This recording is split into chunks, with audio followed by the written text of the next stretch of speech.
Hi guys, welcome back to Flora Fun and Food. My name is Lauren and today I'm going to share with you my mom's famous spaghetti sauce recipe. Everyone we know loves her recipe, so I'm going to share it with you with her permission. Let's go. So the first thing we need to do is get our pot on the stove. I like to use my Dutch oven. It just seems to hold the heat a little bit better. And I'm going to just drizzle in some olive oil, and I'm going to triple this recipe, so I'm going to give you the original measurements, but I'm going to be adding 3 times that. So for the original recipe, you need 1 medium onion chopped. So I'm using 3. And we're just going to saute these until they're a little translucent, and then we'll add everything else. I find it helps to get the onions sauteing a little bit quicker if you add a pinch of salt to them, so I'll go ahead and do that. We do add salt to this recipe, but a little to start with is going to be helpful. Now that our onions are translucent, I'm going to go in with the equivalent of 1 clove of garlic. So I'm doing 3 because I'm tripling it. And I always go really heavy-handed on the garlic. And if you've seen my videos before, you know that I talk about how you should always saute your garlic after your onions, because garlic only needs a minute maybe to saute. It has a lot of sugar in it, so it will burn a lot quicker than onions will. So to avoid burning it, put it in later. Alright, now we're going to go in with 3 cups of water. So, since I'm tripling, I need 9.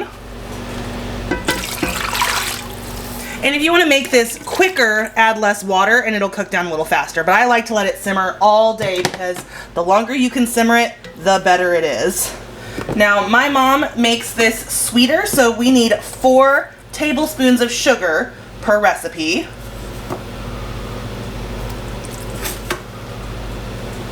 Then we need 1 tablespoon of salt. So again, I need 3. Then a teaspoon of black pepper. And I'm using a tablespoon because that is equal to 3 teaspoons. And then a teaspoon of sweet basil. And again, I'm doing 3. And this is actually from my garden, so it is extra special. And I actually like to double her basil because I like the basil flavor. Okay, we'll get those mixed in.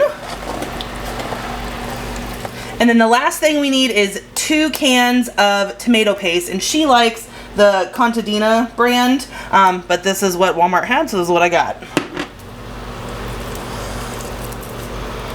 And now we'll just get this mixed up, but literally that is it. That's all you have to add, and then you're going to let it simmer on low for as many hours as you can, at least 4 hours, I would say.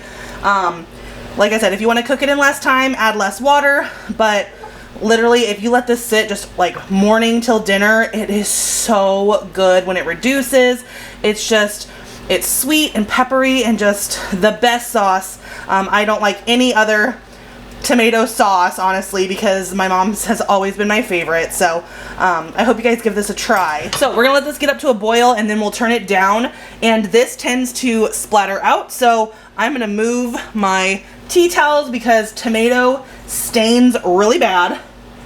So anything you don't want stained, take it away. But this is just going to sit and bubble away for quite a few hours. Okay, this has been simmering away for quite a while. You can kind of see where our starting level was, and it definitely reduces.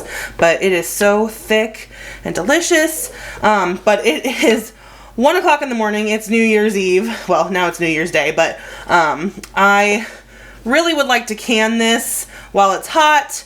Just makes it a little bit easier, but we'll just go ahead and put it in the fridge for the night to keep it, and I will can it tomorrow. You can freeze this. It freezes super well, or you can use it fresh, but it probably only lasts about a week fresh. So we're going to can it up so that we have lots of sauce ready for another day.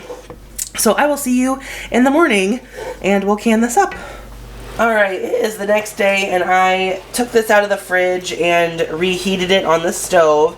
That way it's nice and hot, and it'll be ready for canning. Now, when you're canning, you have to make sure that you have enough acid to prevent bacteria from growing. So in quart jars, we need to put in 2 tablespoons of lemon juice. And I'll wait on those last 2 because I don't know if I'll have enough. And then I'm just going to use my canning funnel and a large measuring cup to scoop out sauce into our jars.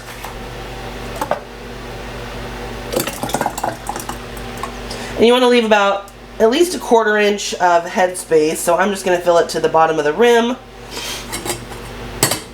Like that. Looks like we're just going to get 3 quarts out of this, which makes sense with how much water and stuff we put in here. Okay, and then I'm just going to take a paper towel that I have dipped in vinegar and wipe the rims off just to make sure there's nothing that is going to prevent a seal.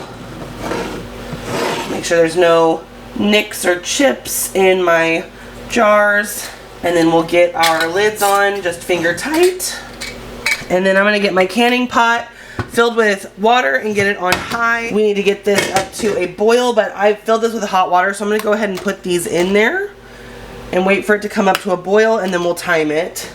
Now I need to make sure that when you're water bath canning, you have to cover the top of the lid. So I need more water. So we'll just top up the water until it covers our jars. I'm going to do a little bit more. There we go.